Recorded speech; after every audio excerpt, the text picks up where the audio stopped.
Hello everyone, welcome back to this channel. In this video, I will show you the easy and clear steps on how to show right to left controls Google Docs on computer.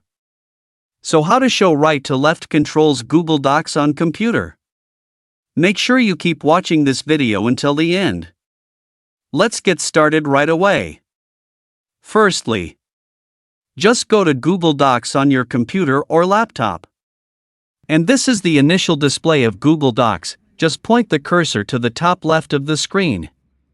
Here there are several menu icon options. Tap this three-line icon. Now several options will appear. And tap the Settings menu. Now you will enter the Settings menu.